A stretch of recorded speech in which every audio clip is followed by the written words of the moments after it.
Welcome to the Aegance Offscript Podcast, where we talk to industry leaders who share their stories, insights, and lessons, unfiltered and unscripted. I'm your host, Lawrence, and today I'm joined by Matthew Spriegel, founder and CEO of Atiom.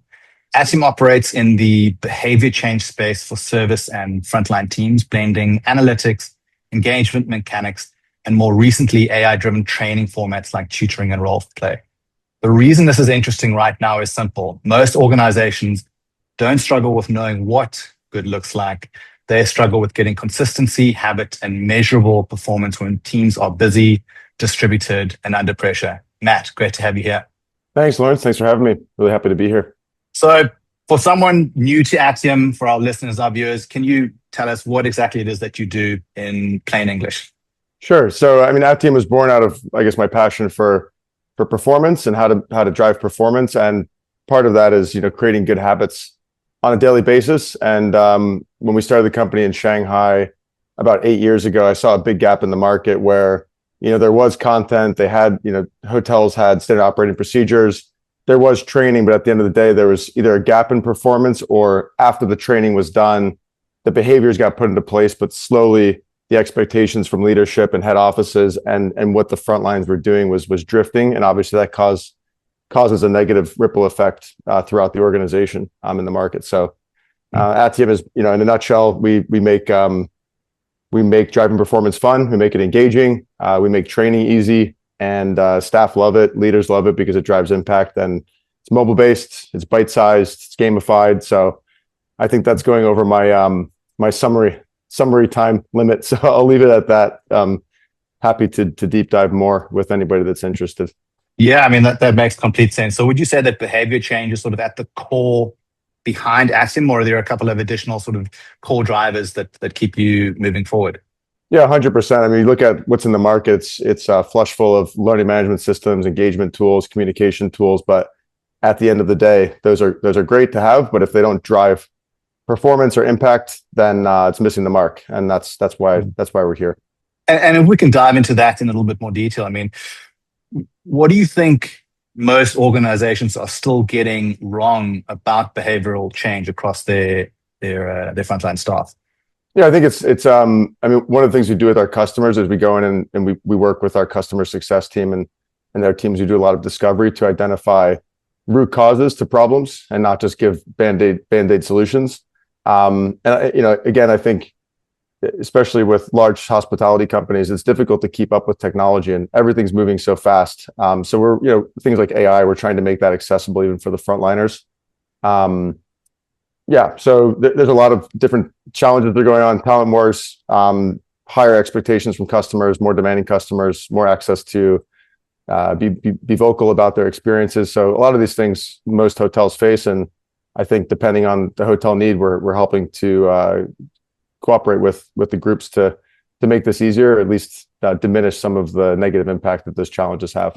Yeah, absolutely. And I'd imagine that as the founder and CEO, you're probably wearing a couple of hats at the same time, fingers in all pies, making sure that everything's sort of moving in the right direction. How do you balance all of that? Bring great people on board. So I've got two other co-founders. My co-founder, Ollie, he's running our operations, and basically he's probably wearing the most hats. So he's doing everything from customer success to ops to HR with a team under him. And then I'm set up to really go out and look for the big opportunities and to manage investors, et cetera. Still work with a lot of customers as well. But yeah, it's really down to the people. You bring the right people on, it's power in numbers. You can cover a lot of ground when you have a great team behind you. So yeah, I really enjoy what we're doing. It wasn't always fun, but it's definitely more fun now than it was 5 years ago. That's good to hear. And so you mentioned some of the driving factors behind Atiom. What's been the hardest part about staying true to that vision when the sort of operational needs and demands start to rise as you as a business has grown? Yeah, I'd say when we first started the company, because of the nature of Atiom, we can basically be used in any company. Small, medium, large size enterprises across industries. And we were just getting started, and we spoke to our network, and a lot of people were interested in learning more. So out of the gates, we were working with Porsche, Chanel, Mandarin Oriental, Mercedes-Benz Arena in China. And the challenge there was if you work across industries, I'm sure you've experienced yourself, you end up kind of diluting the quality of the service you can provide, and also you don't really make a name for yourself. So we solve that by going all in hospitality. We still do have customers in other sectors. We worked with airlines now as well, real estate companies, but that was a big hurdle for us to get through. So am I correct in saying that you initially didn't start with a sort of core focus of wanting to tap into the hospitality industry? I'd imagine when you launch, you're just sort of desperate for business. You'll take whatever you can get, and in that process, kind of figured out that hospitality is where you wanted to focus, or was it always hospitality from the beginning, and you kind of took what you could get your hands on initially? Yeah, I worked in F&B before, and in Shanghai, a lot of the hoteliers, like the GMs, cluster managers, they were around. Met them at a personal level and saw the need there. And I think there was, for us, it was, I wouldn't say low-hanging fruit, but it was an industry that we thought we could capture with new technology. Whereas, we've done work in healthcare. Healthcare is a different beast. If you're working with a company like Pfizer or Zweilig Pharma, procurement process is strenuous. The bidding process is very difficult. But we had a lot of success early on with hotels, and we thought, why don't we just double down on hotels and see what kind of market share we can win. And then we want to deal with a core Asia Pacific, which brought us from a handful of hotels to 350. And I guess the rest is history, or history in the making, because we're making really good headway with hotels across 75 countries now. So it's an interesting time for us. But we are interested in other industries, and we don't say no if the opportunity is right. But right now we're very focused on hotels, casinos, and the service sector. Yeah, that makes complete sense. I mean, I've spent a chunk of my professional career working for a company that I think you probably would have considered one of your competitors. My point being that I know that it is quite a crowded space in terms of offering high quality training to frontline individuals in the hospitality space. In your experience, what are making your customers say yes to you? I would say, so it's interesting that you mentioned this, because when we started the company, Atiom took a tech-first approach to building, and we were competing against, I won't mention any names, but content-first companies. And when a hotel came back to us and said, sorry, we can't use you, have no content, we're going to use this company with 20,000 training modules, that was very difficult to compete against. But now with the changing, the evolution of AI, and it's made it possible to remain a tech-first platform and still provide content at scale that's very personalized, it's very customized to the customer. So that's been that's a moment, there's a strike of luck for us that we stuck to our mission on building tech, and the content's now coming in big ways in terms of AI improvements and the evolution there. So I hope that answers your question. Yeah, it certainly does. So how does a frontline individual engage with Atiom? Is it on their phone? Is it in the training room back of house? Yeah, so it's a mobile first platform. So, but we do a desktop version especially for specific markets like Australia, France, Germany, Japan. They still do a lot of stuff on desktop, but it is all app-based technology. Basically, a company will buy 1,000 licenses, 5,000 licenses, and then they'll distribute those user codes to the teams. What's great about Atiom is you don't need an email address. So you could even be a contract worker, seasonal worker, or just there for an event for a couple of weeks. And we can give them a unique user ID. They log in, and then everything that's been tagged or assigned to that individual or that team, they would access on a regular basis. So they'll get push notifications on different assignments, activities to be done. One thing to add to that, though, is we just launched a new tool called the Challenges feature, and that's actually so we can drive different activities and behaviors that the leaders want to see offline, and then those teams actually get rewarded for achieving those goals, whether it's upselling or loyalty enrollments or different customer experiences. So that's kind of starting to blend the online experience with what happens in terms of behavior change offline. So, but to answer your question, it's app-based, it's mobile-first technology, localized to each individual country or team.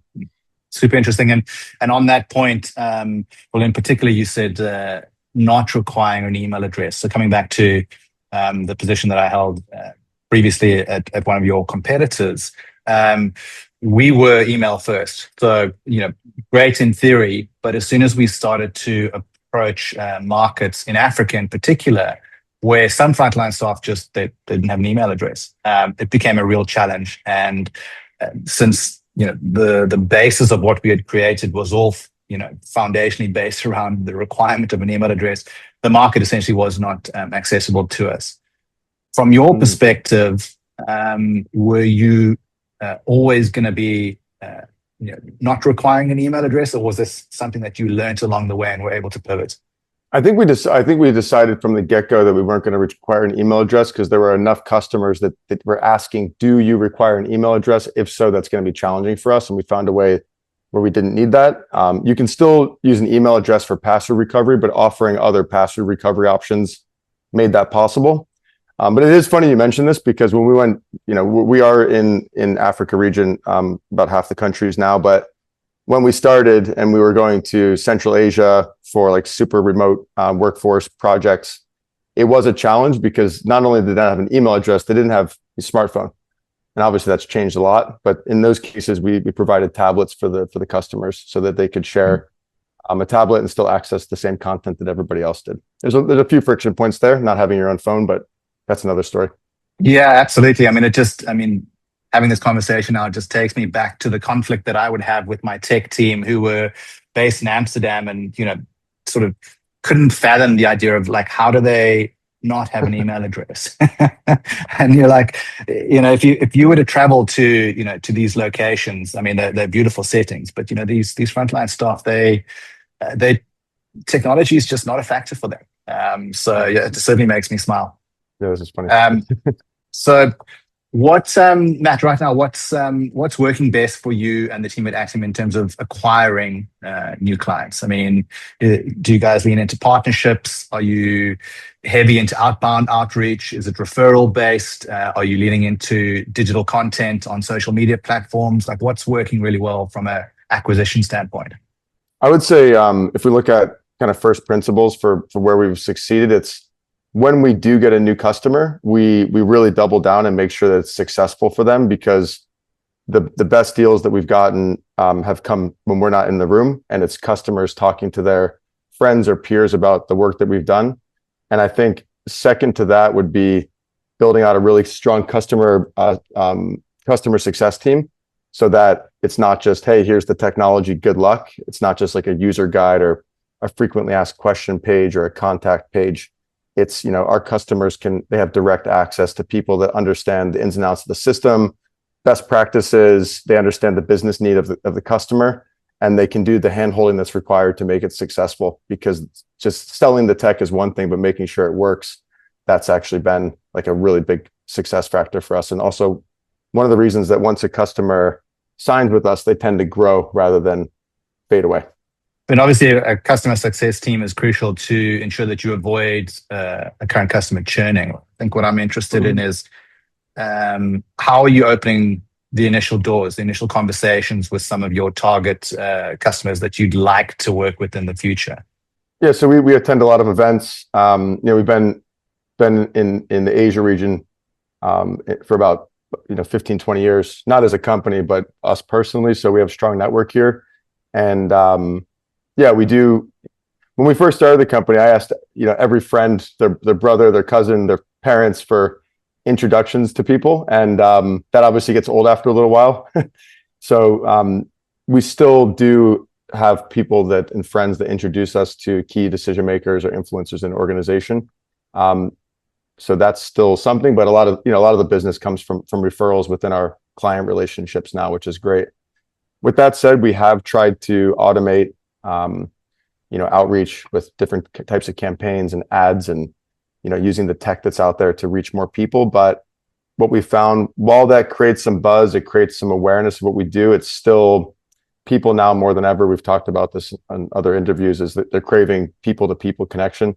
They want to meet in person. So we're big on hopping on a plane, going to meet customers face to face, and trying to do things, I guess you could say analog, in the analog form. We're big on face to face. We organize social events. We bring industry people together, customers together. So we try to have fun while we're building, and it's not doing I'm not a believer in doing business through email. Let's just say that. Makes complete sense. Okay, so you won the customer. I suppose now comes the really hard part is changing behavior in the real world. I mean, what's the biggest gap that you see between sort of training that's been delivered versus actual sort of behavior changing on the floor? Yeah, that's a good question. So I don't want to go too far down the rabbit hole, but the reason we started Atiom, again, is passion about performance habits. And I used I don't want to call it the lazy man's way, but I used a method to learn Chinese, which was like 5 minutes in the morning, 5 minutes at night, and then going out and using that Chinese so it sticks and actually becomes part of your working memory. That framework is, or at least the initial toolbox that we built, is what we built Atiom off of. And in terms of behavior change, what are the gaps there? I think a big problem is not just in the corporate world, but in the education system, is we're still trying to use a one-size-fits-all approach, whether that's classroom training or PowerPoint presentations or long how-to guides, SOP documents. That content has a place, of course. It builds a foundation, but the way in which it's delivered to the frontline staff, it doesn't connect. People don't have the same attention span that they did before. They're not going to sit and watch a 2-hour video or read through a long Excel spreadsheet of SOPs. So for us to provide stepping stones into that content, make it accessible, make it engaging, that's really solving a huge pain point there. So yeah, I think that's the biggest gap, is we're still using kind of old methods and systems to solve modern problems for the workforce. So that's meeting the learner where they are and delivering content that is bite-sized so that they can ingest that. I mean, beyond that, I mean, what, in your experience, what tends to derail adoption most? You know, obviously frontline constraints are tough. People need to be on the floor, engaging with guests, ensuring that the guest is having the best time possible. Is it manager habits? I know that's a challenge that I had faced previously. Do you need to incentivize learners? What about things like consistency of standards across multiple sites? Like, what are some of the challenges that you're seeing? I would say one of the challenges that we still have, for certain markets, the relationship people have with their phones can be very different. Like in Germany, people don't bring their phones to lunch, whereas if you're in China, not only do they bring their phones, the colleagues bring their phones to lunch, but they're on their phones most of lunch, or they're chatting with each other at lunch through their phones, et cetera. I know I'm exaggerating a little bit, but to make a point. So that challenge for us is probably never going to go away. Some countries and cultures are very adamant on keeping things face to face, personalized, and they don't like their phone to kind of own their life. Other challenges, I'd say that's the biggest one for us. There needs to be buy-in from the top, and that needs to obviously filter down across all of the department heads into their teams, right? Yeah, so that's another thing. When we start, we identify champions in regions and hotels, or within brands, for example.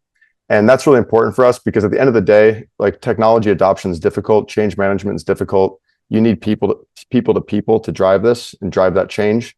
And in certain cases, we've launched a project and we get put in the hands of someone that maybe is on their way out the door, or they're super risk averse. They don't want to disrupt the status quo. That can be challenging for us, because usually it takes time for us to win those kind of folks over. And I don't want to say threatened, but it's just kind of, they don't want to fix what's not broken. So that's definitely a challenge, but that's less and less, I would say. People do see the value in Atiom now more, partly because we have more validation in the market, partly because we have better tools, better user experience, stronger team. So there's a lot of factors there, but those are probably the biggest challenges for us. Okay, so we've spoken about how you acquire clients, how you onboard them, and how you ensure that sort of behavioral change becomes effective on the front line. But the leaders, the decision makers, the people who are deciding to bring Atiom into their hotel or their hospitality environment, they want to see proof. They want to see that their spend is having an impact. I mean, are there sort of 2 to 3 metrics that you really lean into when you are feeding back to the decision makers at the top about progress? Yep. Yeah, that's a great question. So some of the more prevalent business cases we focus on are increased service scores. So that could be service scores on OTAs like trip or booking, or service scores that are measured internally. They might also look at things like NPS score, net promoter score, but I'd say that's a little bit of a soft point for us, because it's hard to pinpoint how that drives revenue, but service certainly does. Another one is loyalty enrollments. So, Accor, IHG, Hilton, of course, Marriott, all have really, really strong loyalty programs, and they're always competing for loyalty signups, because when you bring in a new customer as a loyalty member, they're going to spend more, they're going to say more, they're going to stay longer at the hotel. So that's a big one. And then, things like compliance, safety, ensuring that there's a data set that proves that the content and the training was shared with the teams. That's really important. I'd say those are the big ones. And yes, we do brand standards, service standards, upselling, loyalty. Those are probably the most common business cases for us. And have there been any asks from the decision makers that you've engaged with in the past that initially sound quite reasonable, but they sort of have led to measurement of the wrong thing, perhaps? I'd say often, and I'm guilty of this too with our own tech team, people ask for different tools because maybe their friend said, "Hey, have you heard of this new AI thing?" And then they come to ask us, say, "Hey, can you develop that AI thing?" And then we say, "Why do you want to develop that?" And there's not really a clear why, which is a bit of at least a yellow flag for us.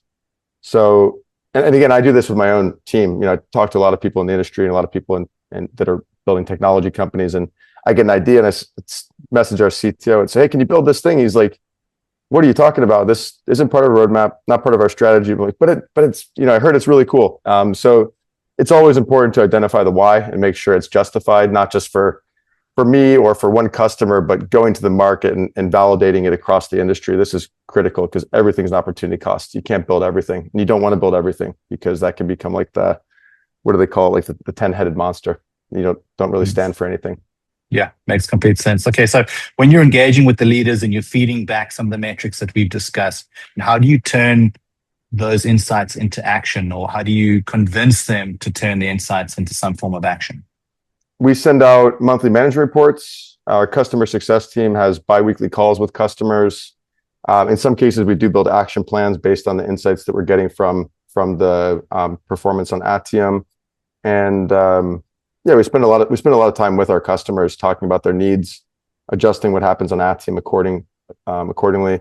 And then we also have things like the service index report where we collect data across different hotels, different regions, and give the leaders in the industry benchmarks on best practices, performance, so that they can formulate their own.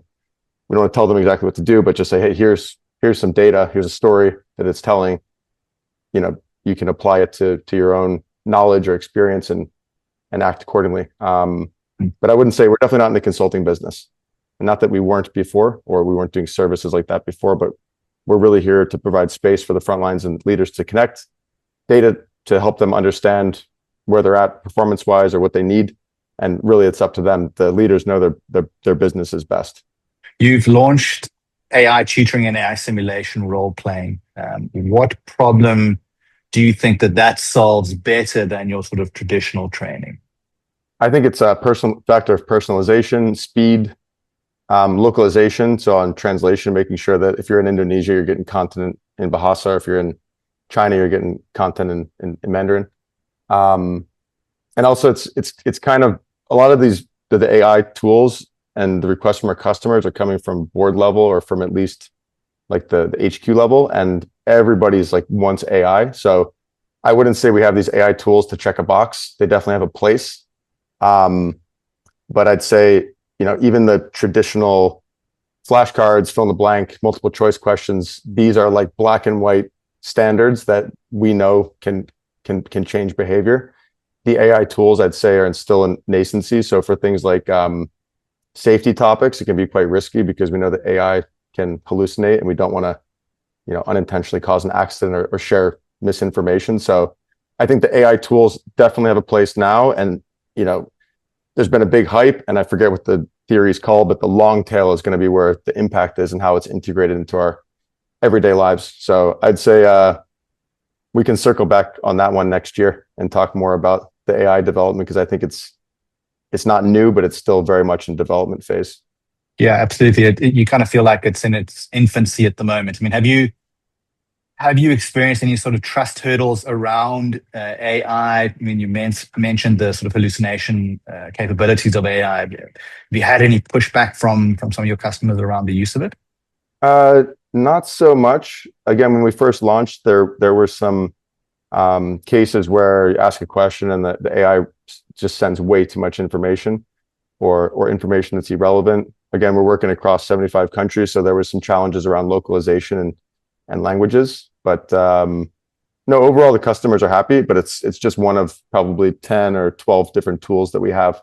And in terms of the use of artificial intelligence internally at Atiom, are you making use of AI and automations to kind of streamline some workflows to help you as a leadership team make more informed decisions far quicker, helping your sales team reach out, to sort of integrating it very slowly across the organization? For me personally, I use AI a lot to structure thoughts, strategy, not to come up with the strategy, but I love how you can, drop everything into AI, everything you're thinking, question, it's not about the answers, but the questions in many cases.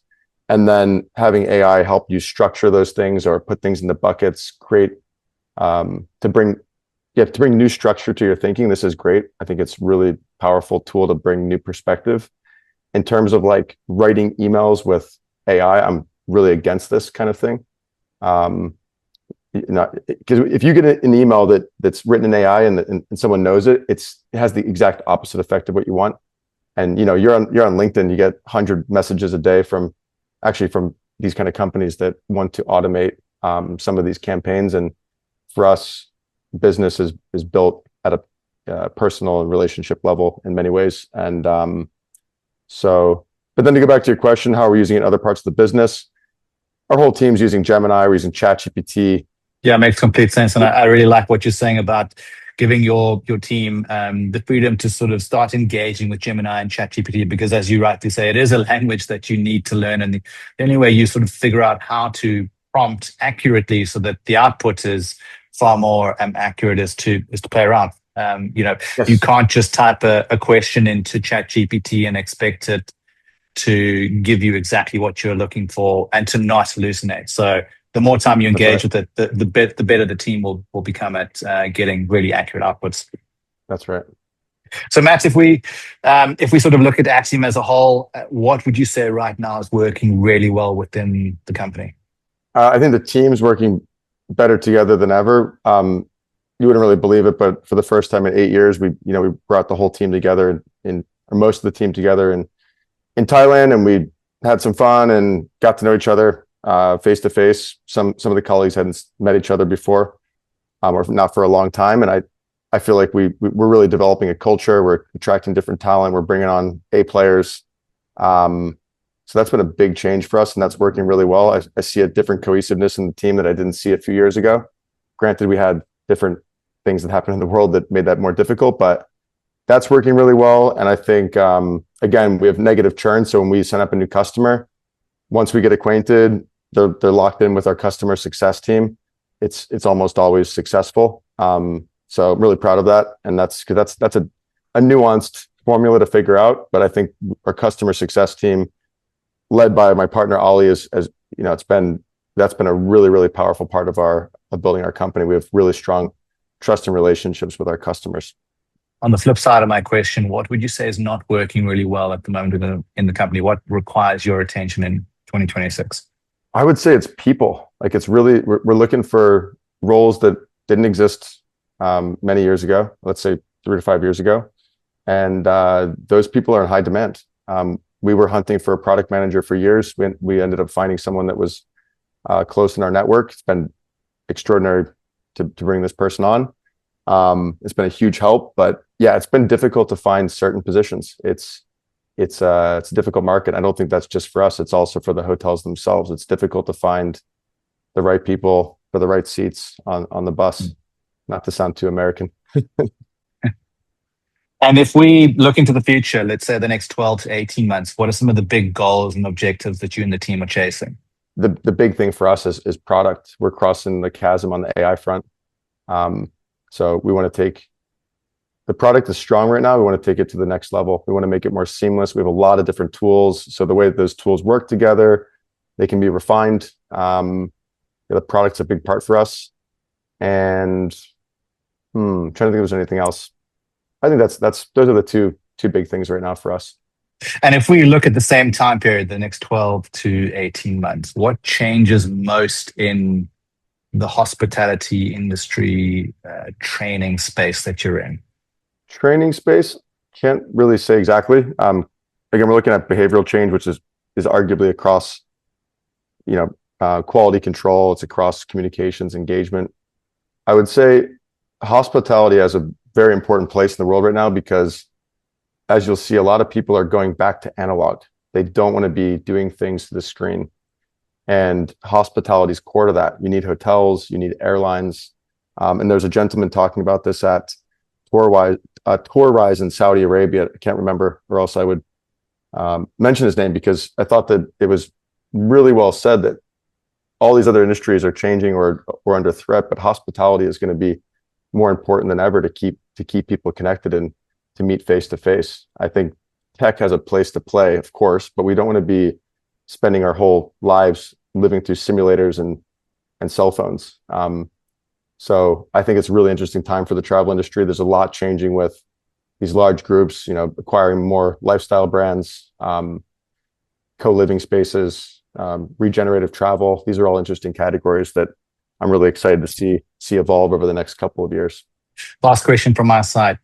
What is a lesson that you've learned whilst building Atiom that you wish every operator or founder learned early on in their entrepreneurial journey?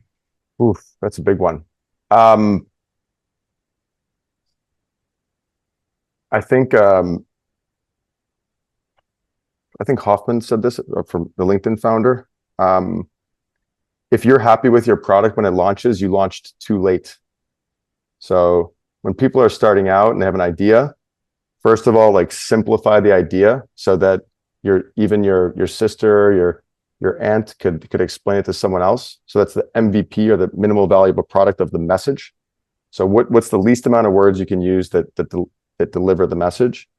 And then on top of that, when it comes to product, what's the simplest thing you can build that someone will buy for €1, $1, $1 RMB, and push that and see how it lands? Because you have these ideas in your head, but when it goes into a customer's hand, you might be very surprised on they don't respond well to it, or they respond even better than you thought, and they have ideas to make it better. But I think getting something out there that's like minimal viable product, or a minimal viable project, we like to say a lot with our customers, like walk before you run. This is super valuable, because I see a lot of entrepreneurs, it's in our nature to try to do everything. We started this company, we went to all the industries, partly out of desperation and partly out of, I was adamant, I think everybody can use this. And my friend Andrew Collins said, you've got to own a vertical. And so that's kind of in this MVP mindset, not owning the vertical, but really focusing on one thing and doing it well. This is mission critical, because otherwise there's the fusion of quality, tragedy of the commons, however you want to call it. You need to be specific, keep it simple, and make sure you build something that is of real value, because otherwise it's going to be nice to have and it's not sustainable. Yeah, excellent insights and advice there, Matt. So if our listeners and viewers want to connect with yourself and the broader team at Atiom, where's the best place for them to do that? You can connect with me on LinkedIn. I'm pretty active there, or on email, hello@atiom.ai, and our team will get back to you pretty quickly. So if you want to have a chat about tech, if you want to learn more about what we're doing, or share what you're doing with us, we're always happy to connect. Excellent. Well, thank you so much for making the time to join us on the Aegance Offscript Podcast today. It's been really interesting conversation, diving into the early days of Atiom and talking through the sort of growth trajectory that you've experienced over the years, and obviously looking ahead as in terms of where you want to be in the next 12, 18, 24 months. So thank you so much for making the time. Thanks, Lawrence. It's been a pleasure. That's it for today's episode of the Aegance Offscript Podcast. If this conversation sparked something, a thought, a question, or a new way of seeing your own business, like the video, subscribe to the channel, and leave a comment down below. We'll catch you on the next one. Cheers.